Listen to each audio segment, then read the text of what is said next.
Live आप देख रहे हैं मेट्रो दिनांक टीवी न्यूज। आइए देखते हैं आज की खास खबर।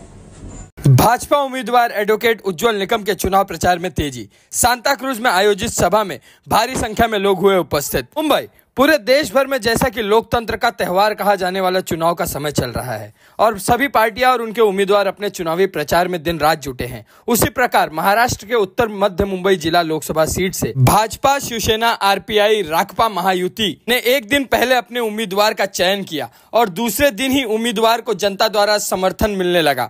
हालांकि ऐसा हो भी क्यों ना, क्योंकि महायुति ने उत्तर मध्य मुंबई जिला से अपने लोकसभा चुनाव का उम्मीदवार पद्मश्री अवार्ड से सम्मानित एडवोकेट उज्जवल निकम को जो बनाया है। बता दें कि एडवोकेट उज्जवल निकम वही वकील हैं जिन्होंने 30 साल के अपने वकालत के कैरियर में 1991 में कल्याण में हुई बॉम्बिंग, 1993 में मुंबई के विभिन्न कोनों में हुए 13 बम विस्फोट और 2008 में मुंबई में आतंकवादी हमले के दोषियों को सजा दिलाई है। और इन दोषियों में 2012 में फांसी पर चढ़ाए जाने वाला आतंकवादी अजमल कसाब भी शामिल है। अब जैसे ही महायुति से एडवोकेट उज्जवल निकम की उम्मीदवारी घोषित की गई, उत्तर मध्य मुंबई जिला की जनता में खुशी की लहर देखने मिली, जिसका उदाहरण आज हमने सांता क्रूज में आयोजित सभा में देखा, जिसमें भारी संख्या में स्थानीय जनता के साथ साथ महायुति के सभी दलों के कार्यकर्ता अपने उम्मीदवार को सुनने पहुंच गए।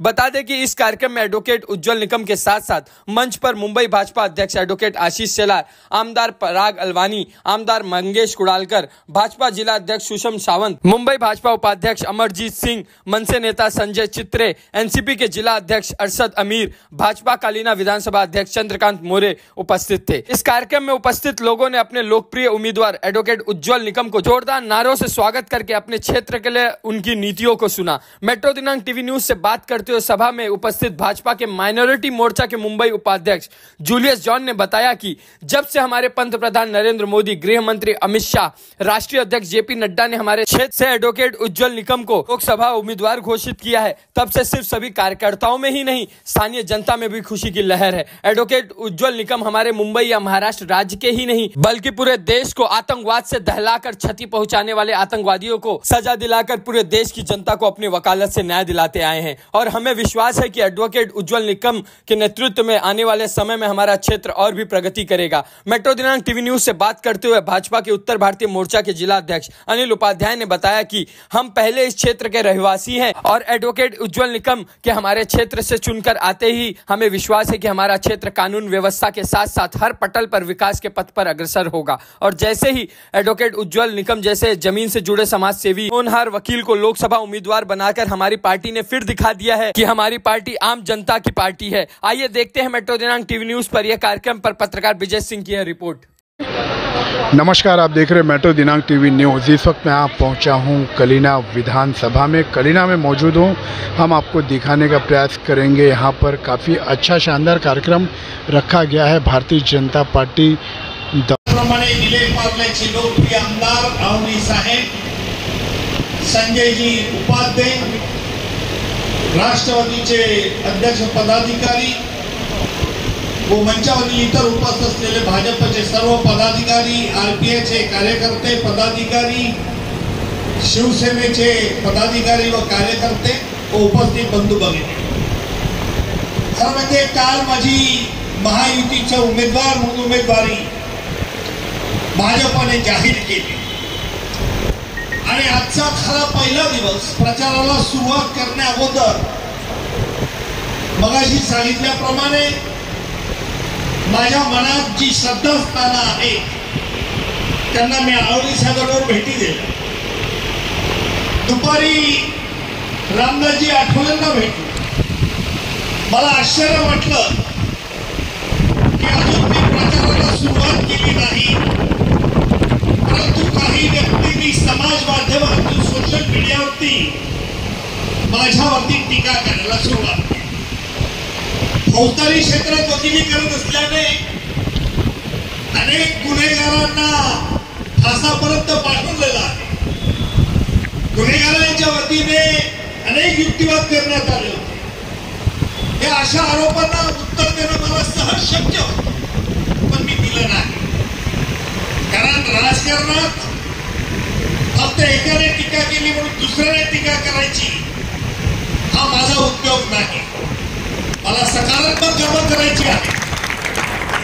या मतदारसंघामध्ये जे अनेक जटिल प्रश्न आहेत ते प्रश्न कशा रीतीने सोडवता येतील आणि राजकारणातून देशाची सुरक्षा, देशाची स्थिरता कायम ठेवण्याकरता आपल्या देशाचे लाडके पंतप्रधान मोदीजी, गृहमंत्री अमितजी यांना कशा रीतीने मला सहाय्य करता येईल, मी काय माझं योगदान देऊ शकतो, मला हे सांगायला निश्चित आवडेल.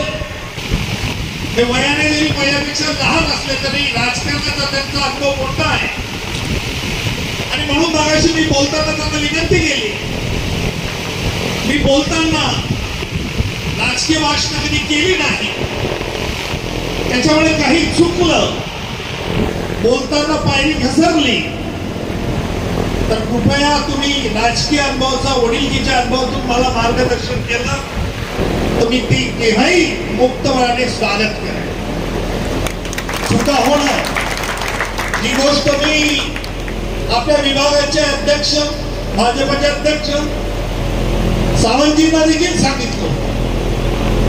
परंतु एक लक्षात घ्या की अकारण मला छेडण्याचा प्रयत्न करू नये. मला कठोर भाषा वापरता येते.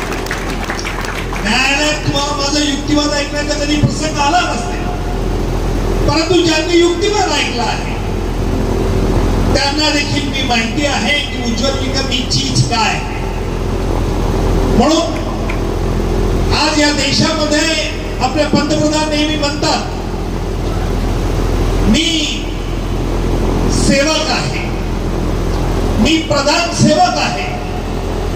मी आपल्या साक्षीने सगळ्यांना सांगू इच्छितो की आपल्या विभागाचा देखील प्रधानमंत्री स्वतःचे प्रधान सेवक असल्यामुळे मी आपला सेवक राहील. आपण मुक्त मनाने केव्हाही मला सांगू शकते. फोन नंबर मी सगळ्यांना दिलेले असतात. केव्हाही फोन करून सांगू शकतात की आमची ही अडचण आहे.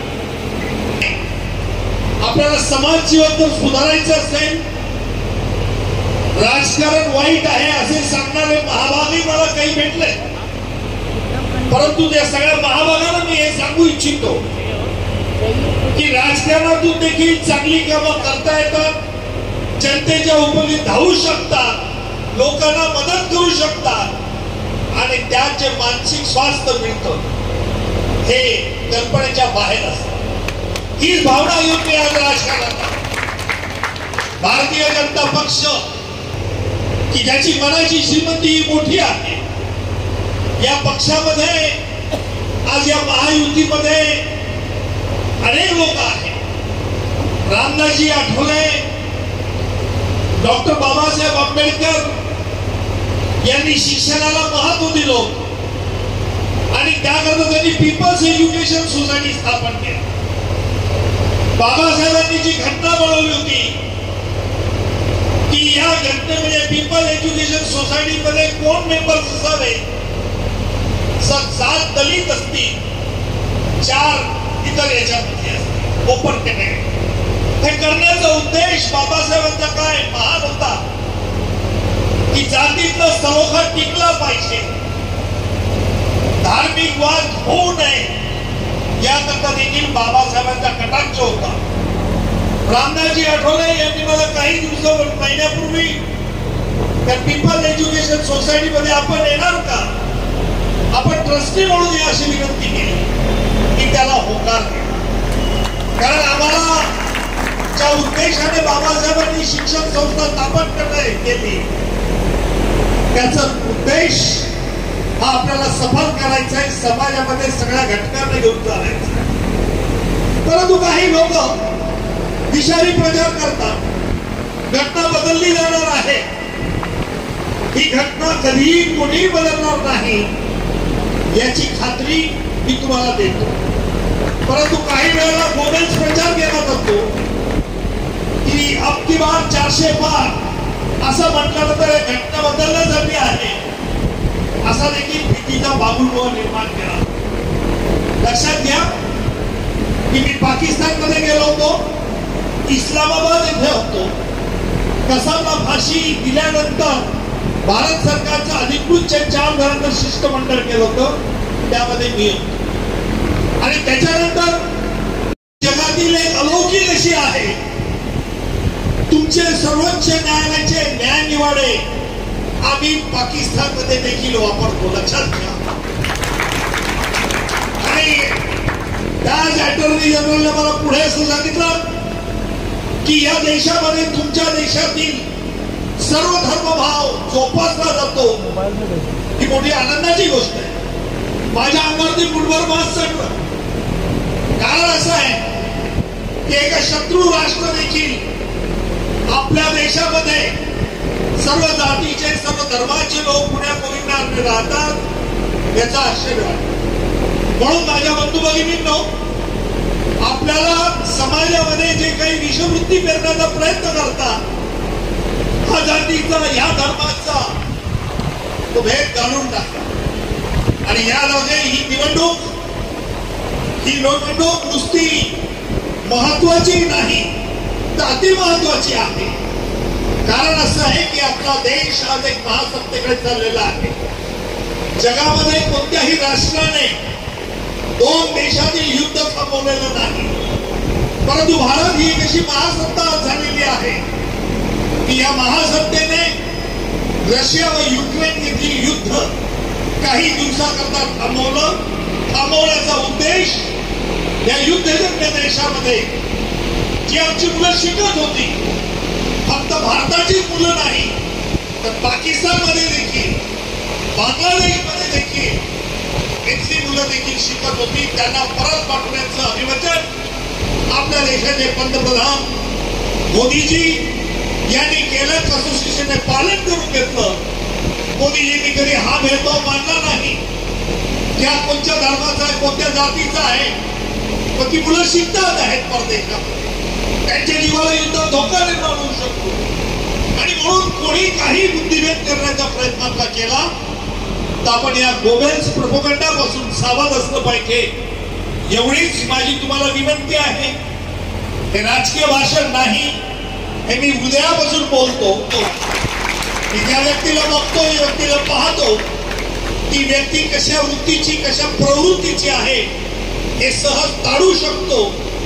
आणि म्हणून मला एवढंच आश्वासित करू इच्छितो की न्यायालयातलं उज्ज्वल निकम तुम्ही पाहिला आहे, परंतु तुमच्या हक्काकरता झगडणारा हा वकील देखील संसदेत तेवढ्याच तर्फेने काम करेल, याची तुम्हाला खात्री देतो. जय हिंद, जय भारत. वंदे. आज या ठिकाणी उपस्थित आपले लोकप्रिय उमेदवार ॲडव्होकेट उज्ज्वल निकमजी, खरं तर तुमच्या चेहऱ्यावरचा भाव बघितल्यावर मी माझी झालेली चूक परागी सुधारतो. तुमचे उमेदवार नाहीत, तुमचे उद्याचे खासदार उज्ज्वल निकमजी या ठिकाणी उपस्थित, पराग अळवणीजी, संजय उपाध्यायजी, अरुण जगतापजी, RPI, राष्ट्रवादी काँग्रेस, मनसे, जोगेंद्र काडेगड, रामदास आठवलेजी यांचा रिपाई आणि या ठिकाणी उपस्थित सर्व नेतृत्व, शिवसेनेचे नेते आणि उपस्थित बंधू भगिनी, खरं तर सर्व विषय मांडून झालेला आहे. आपण सगळेजण ॲडव्होकेट उज्ज्वल निकम यांना शुभेच्छा द्यायला आलेलो आहोत आणि त्याबरोबर एक कमिटमेंट करायला आलेलो आहोत. ती म्हणजे उद्यापासून आपण सगळेजण प्रचाराची रणधुमारी अशी उठवूया की प्रत्येक बूथमध्ये, प्रत्येक गल्लीमध्ये, प्रत्येक इमारतीमध्ये, प्रत्येक गावठाणामध्ये त्या ठिकाणी एकच चिन्ह चाललं पाहिजे, कमळ, कमळ, कमळ आणि कमळ. ते खरं आहे, त्या गोष्टी दुय्यम. आता एक चुनाव चिन्ह कमळ, उमेदवाराचं नाव ॲडव्होकेट उज्ज्वल निकम आणि हातामध्ये गॅरंटी. कुठली गॅरंटी? जरा जोर से, कुठली गॅरंटी? आणि मोदी गॅरंटी घेऊन जायचं. मोदीजींनी गॅरंटी दिली आहे, या देशातील गरीब माणसाला पुढची 5 वर्ष रॅशनिंगच्या दुकानावर मोफत अन्न मिळेल. मोदींनी गॅरंटी दिली आहे, गरीबातल्या गरीब माणसाला सोलार एनर्जीची व्यवस्था उभी करून त्याच्या घराचं इलेक्ट्रिकचं बिल 0 होणार आहे. मोदींनी गॅरंटी दिली आहे, शहरांमधल्या झोपडपट्टी पुनर्विकास योजनेत प्रत्येक गरीबाला त्याच ठिकाणी त्याचं पुनर्वसित घर, शहरामध्ये सुद्धा प्रधानमंत्री आवास योजनेचं घर मोदीजींची गॅरंटी आहे. आणि मोदीजींची ही पण गॅरंटी आहे, चाइना हो या पाकिस्तान, हमारे पास वक्र नजर से नहीं देख सकते. अगर घुसने का प्रयास किया तो मोदी जी की गारंटी है, हम घुसेंगे भी और मारेंगे भी. आणि मोदी गॅरंटी कोण आपल्याला जायचं आहे. ही इलेक्शन एका बाजूला पंतप्रधानाचा उमेदवार नाही आणि दुसऱ्या बाजूला विश्वास देणारा पंतप्रधान उभा आहे. आणि म्हणून एका बाजूला 0 आहे आणि एका बाजूला आपकी बार 400 बार. आणि एवढ्या सगळ्या भूमिका आपल्याला बूथपर्यंत घेऊन जायच्या. जास्त बोलण्याची वेळ नाही आहे, पण मला एका गोष्टीचं आश्चर्य वाटलं. मी समोरच्या उमेदवारावर पराठी बोलणारच की मुंबई काँग्रेसचे अध्यक्ष असली तरी हा सच्चा मुंबई भाजपचा अध्यक्ष, और मुंबई भाजप का अध्यक्ष जिसके साथ है उसका विजय. त्यामुळे त्यांना मला उत्तर द्यायचं. पण आश्चर्य मला उद्धवजींचं वाटलं. ते भेटायला गेले उमेदवार, उद्धवजीने त्यांना घेतलं, प्रेस कॉन्फरन्स घेतली आणि जाहीर करून टाकलं. काय जाहीर केलं? माझं मत मी वर्षा गायकवाड आणि निवडणुकीतल्या हात चिन्हाला देईन. आता तुम्ही दिलेलं उत्तर खरं आहे. निवडणूक आयोगाने तर याची दखल घेऊ की न घेऊ, पण संकेत आहे, नियम आहे, मत गुप्त असलं पाहिजे. ज्या पक्षाच्या अध्यक्षाला साधा निवडणुकीतला हा नियम माहित नाही की स्वतःचं मत जाहीर करता येत नाही, स्वतःचं येणारं मत जाहीर सांगता येत नाही, ज्याला एवढी समज नाही त्या पक्षाला मत कोणी देईल असं मला वाटत नाही. पण तरी धरू मत तुम्हाला कोणाला द्यायचं द्या, पण एवढा तर विचार करा. उद्धवजी तुम्ही मत कोणाला द्यायचं म्हणताय? मुंबईकरांना आवडलेलं नाही, मराठी माणसाच्या मनाला जखम करणारा आहे.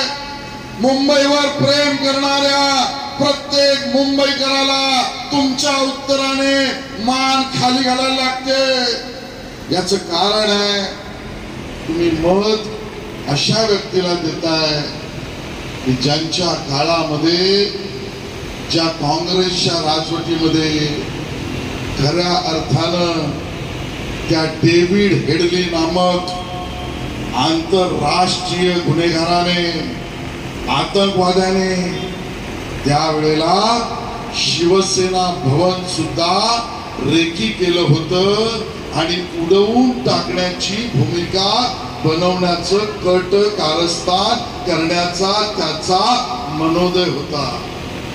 सेना भवनाला उडवीन असं आतंकवादी जो म्हणतो, त्यासाठी रेकी करतो, त्या डेव्हिड हेडलीचा त्या काळामध्ये कारवाई न करू शकलेलं सरकार काँग्रेसचं होतं. त्या काँग्रेसला तुम्ही मतदान करणार म्हणताय आणि दुसऱ्या बाजूला कोणाच्या विरोधात तुम्ही बोलताय. मी ती म्हण पूर्ण म्हणणार नाही, जरा मनाची नाही, काय म्हणे, जनाची नाही. अहो डेव्हिड हेडलीचा पुरावा ज्यांनी आणला आणि सेना भवनावर सुद्धा कटकारस्थान करणारा तो होता, हे जगासमोर ज्यांनी आणलं तो उमेदवार हा उज्ज्वल निकम आहे. आणि म्हणून म्हटलं जनाची काहीतरी काय 12 त्यावेळेला सुद्धा सेना भवनाच्या इथे अरुणजी बॉम्ब लावण्याचा कटकारस्थान ज्या याकूब मेमनने केलं त्या याकूब मेमनचे समर्थक पक्षाचे अध्यक्ष वर्षा त्या काँग्रेस पक्षाचे असलाम तुम्ही म्हणालात बरं की ज्याने म्हटलं याकूब मेमनला सोडा, काँग्रेसवाल्यांनी लाईन लावली याकूब मेमनला सोडा. अरे सेना भवनाजवळ सुद्धा RDXचा बॉम्ब लावण्याचा प्रयत्न ज्याचा होता त्या आरोपीला सोडा म्हणणाऱ्याला उद्धवशी तुम्ही मतदान करणार म्हणताय. आणि त्या आरोपीला सर्व पुरावे खेचून आणून मुंबई पोलिसांचं कर्तृत्व कोर्टासमोर मांडून पाकिस्तानमध्ये जाऊन त्या ठिकाणी पुरावा आणून ज्यांनी त्या आरोपीला आतंकवाद्याला फाशी दिली तो उमेदवार उज्ज्वल निकम आमचा भाग तुम्ही बोलताय. म्हणून उद्धवजी अभ्यास करा. सेना भवनावर कटकारस्थान करणाऱ्यांचं तरी समर्थन करू नका, त्यांच्या बरोबर राहू नका. आणि म्हणून मी म्हटलं मुंबईतल्या मराठी माणसाला ही जखम झाली आहे तुमच्या म्हणण्याने. मुंबईतल्या मुंबईकराला दुःख झालंय. मुंबईतल्या सच्चा मुंबईकराला तुमच्या या विधानामुळे शर्मेने मान खाली घालायला लागली आहे. आणि म्हणून मतदानात जी होईल ते मोदींच्या बाजूनेच होईल, यापेक्षा दुसरं तिसरं मला काही दिसत नाही. मित्रांनो, प्रचारात मुद्दे येतील. कोण कोणाचा विरोधक आहे म्हणे उज्ज्वल निकम अमुकांचे विरोधी आहेत, अमुक धर्मियांचे विरोधी आहेत, अमुक जातीचे विरोधी आहेत. अरे हे बोलताना बोलणाऱ्याने लक्षात ठेवावं, उज्ज्वल निकम यांनी आजपर्यंत जेव्हापासून वकिली सुरू केली ती केवळ सरकारी वकिली केली. आणि उज्ज्वल निकम यांचं दैवत केवळ एकच राहिलंय, ते म्हणजे भारताचं संविधान हेच त्यांचं दैवत राहिलंय. आणि म्हणून परमपूज्य भारतरत्न डॉक्टर बाबासाहेब आंबेडकर यांचा सच्चा कार्यकर्ता तोच असतो जो संविधानाला हातात घेऊन स्वतःचं आयुष्य खपवत असतो. आणि उज्ज्वल निकम हे बाबासाहेबांचे खरे समर्थक आहेत. तुमच्या म्हणण्याने काय होणार. आणि म्हणून बोलायचं झालं तर बराच मी पण बोलू. उमेदवार कसा निवडायचा होता. या मतदारसंघामध्ये काँग्रेसने 4 नावं काढली. नसीब खान यांना दिलं नाही. काँग्रेस मुसलमानांच्या विरोधात आहे मी म्हणत नाही, नसीब खान म्हणते असं चित्र जात आहे. मग आज वर्षातही तुमचा पक्ष मुसलमान विरोधी आहे असं नसीम खान यांना वाटतंय. या ठिकाणी भाई जगताप उमेदवारी मागत होते. मोठ्या प्रमाणात मराठा कोकणी बांधव इथे आहेत. खऱ्या अर्थानं भाई जगताप यांना उमेदवारी नाकारून काँग्रेस आणि उबाटा गटाने दाखवलंय की ते मराठा आणि कोकणी विरोधी आहेत. आणि म्हणून ते सुद्धा मतदार आपला राग त्या ठिकाणी व्यक्त करतील. निवडणूक समोर येईल तसा तुमच्या सगळ्या गोष्टींचा समाचार आपण घेऊ. पण सभेने वातावरण आणि मतदार जागृत होतो. जागृत मतदार मतपेटीपर्यंत आणण्याचं काम कार्यकर्ता करत असतो. आणि म्हणून त्या जागृत मतदाराला मतपेटीवर आणण्याचं काम भाजपा, शिवसेना, रिपाई, मनसे, राष्ट्रवादी काँग्रेस, जोगेंद्र कवाडे गट या समोर बसलेल्या सर्व कार्यकर्त्यांनी करायचं आहे. या मतदारसंघातील प्रश्नांना संसदेमध्ये बोलणारा खासदार हवा, ते प्रश्न समजणारा खासदार हवा, ते प्रश्न मांडून सोडवण्यासाठी त्या खासदाराचं सरकार हवं. आणि मोदीजींची गॅरंटी आहे सरकार तर पक्का आहे, तुमचे माझे प्रश्न सोडवणारा खासदार उज्ज्वल निकम यांच्या रूपाने पाठवायचा आहे. तुम्ही सगळे प्रयत्नांची पराकाष्ठा करा. मी तुम्हाला आश्वस्त करतो, तुम्ही गल्लीत फिरा आणि 4 जूनला 4 तारखेला तुम्ही केलेल्या प्रत्येक मतदाराच्या संपर्कात 4 वाजता ज्यावेळेला बातमी घाल, तेव्हा 4 जूनला 4 वाजता 4 लाख मतांनी उज्ज्वल निकम यांचा विजय निश्चित असायला लागला. जय हिंद, जय महाराष्ट्र, जय भीम. खूप खूप धन्यवाद आशिषजी, आपण दिलेले मार्गदर्शन.